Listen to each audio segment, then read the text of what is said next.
किया, ये लोग लटकाते थे। समस्याओं का समाधान नहीं, समस्याओं को लटकाने के आदी थे। और यही कारण था कि पहले मुगलों ने, फिर अंग्रेजों ने, फिर कांग्रेसियों ने, फिर कांग्रेस के सहयोगी दलों ने अयोध्या में भगवान राम के मंदिर निर्माण का मार्ग प्रशस्त नहीं होने दिया। 500 वर्षों से कांग्रेस के एक नेता, आप देखते होंगे, कांग्रेस के एक नेता ने सुप्रीम कोर्ट में अर्जी दी कि डे टू डे की सुनवाई नहीं होनी चाहिए अयोध्या में राम मंदिर के लिए। भाइयों बहनों,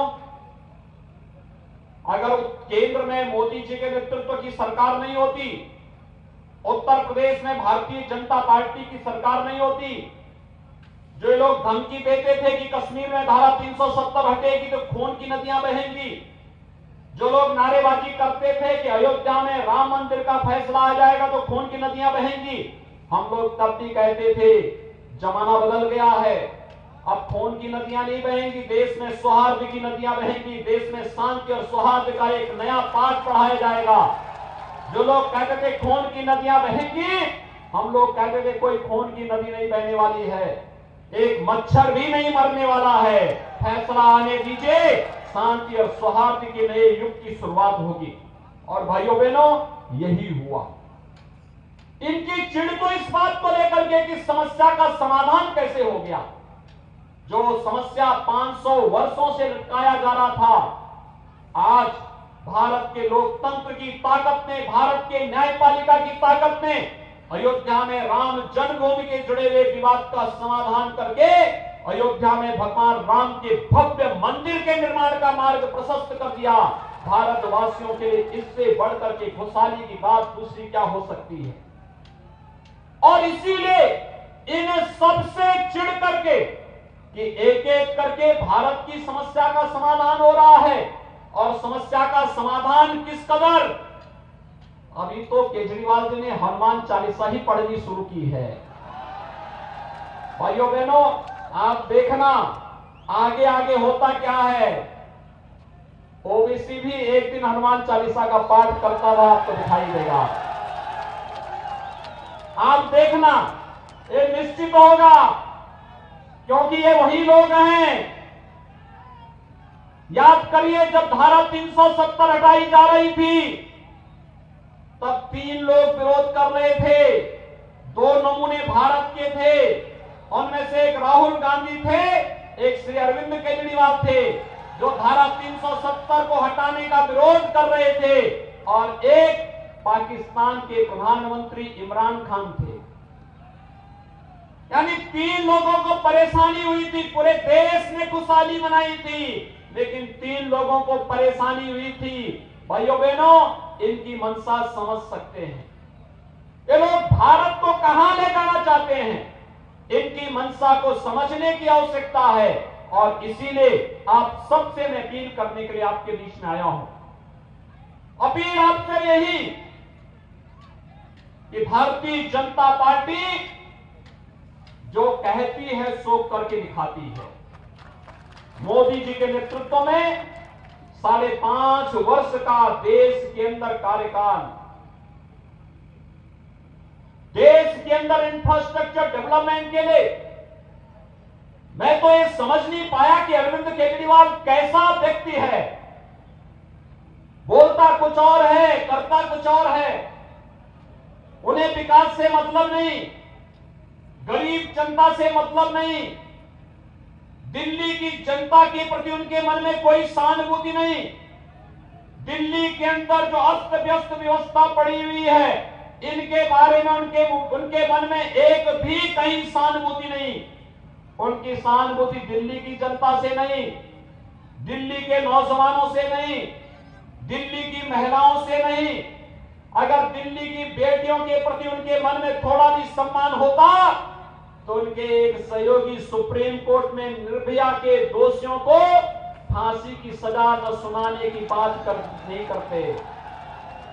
ये दुस्साहस अगर किया है उन्होंने इसलिए क्योंकि इन लोगों ने, अरविंद केजरीवाल ही है, इन्हीं की पार्टी है, जिन्होंने निर्भया के एक दोषी को, जो किन्हीं कारणों से बरी हुए उनके घर में सिलाई की मशीन और पैसा लेकर के यही पहुंचे थे। भाइयों बहनों, इनकी मंशा को समझ सकते हैं।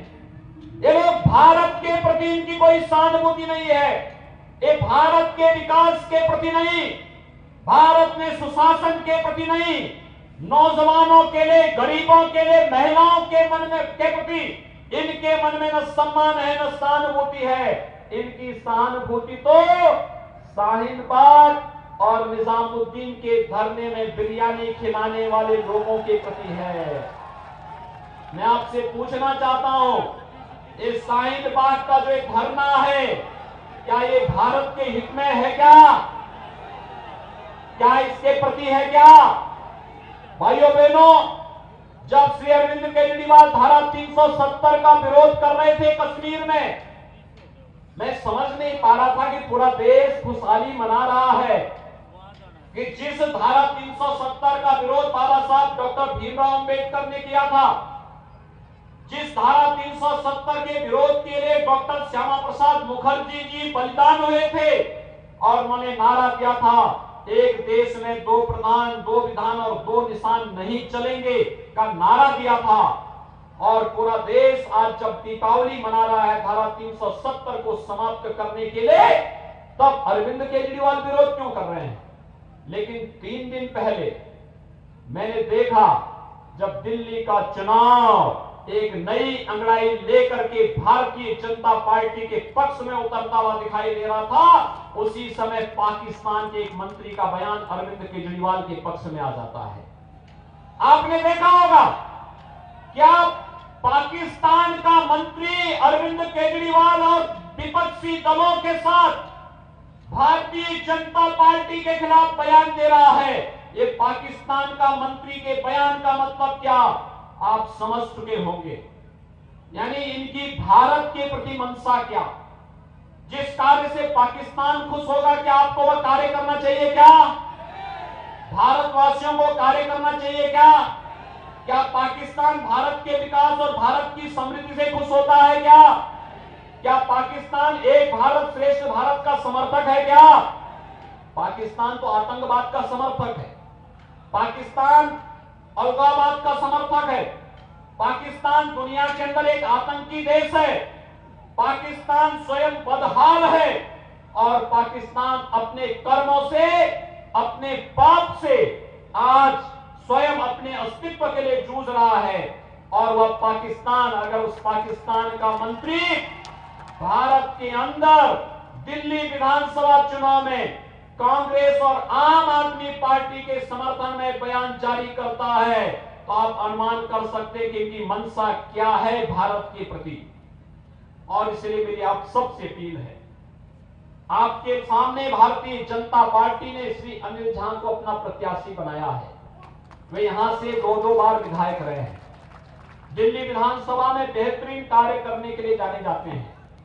छात्र जीवन से ही जन समस्याओं के लिए जूझने, युवाओं की समस्याओं को लेकर के आगे बढ़ने और समस्या का समाधान का मार्ग कैसे निकालना है, इसके बारे में उनके मन में एक जज्बा है। केंद्र में मोदी जी के नेतृत्व की सरकार और दिल्ली में भी भारतीय जनता पार्टी की सरकार होगी। तो भाइयों बहनों, पब्लिक ट्रांसपोर्ट सिस्टम जो आज केजरीवाल जी के जमाने में दम तोड़ रहा है, ये पब्लिक ट्रांसपोर्ट सिस्टम मेट्रो के साथ जोड़ने और आधुनिक रूप से इलेक्ट्रिक बसेज की सुविधा दिल्ली के नागरिकों को उपलब्ध हो सके, यह आज की आवश्यकता है। 5 वर्ष में पब्लिक ट्रांसपोर्ट सिस्टम दिल्ली के अंदर केजरीवाल सरकार में गिरा है, आधे से कम हुआ है, अंतिम सांस ले रहा है। अगर समय रहते दिल्ली वासियों ने केजरीवाल सरकार के इन कृत्यों को पहचाना नहीं, तो आने वाले समय में दिल्ली वासियों के पास पैदल चलने के सिवाय और जाम में फंसने के सिवाय कोई दूसरा चारा नहीं होगा। क्योंकि दिल्ली में मेट्रो का सबसे बड़ा विरोधी कोई है तो अरविंद केजरीवाल है।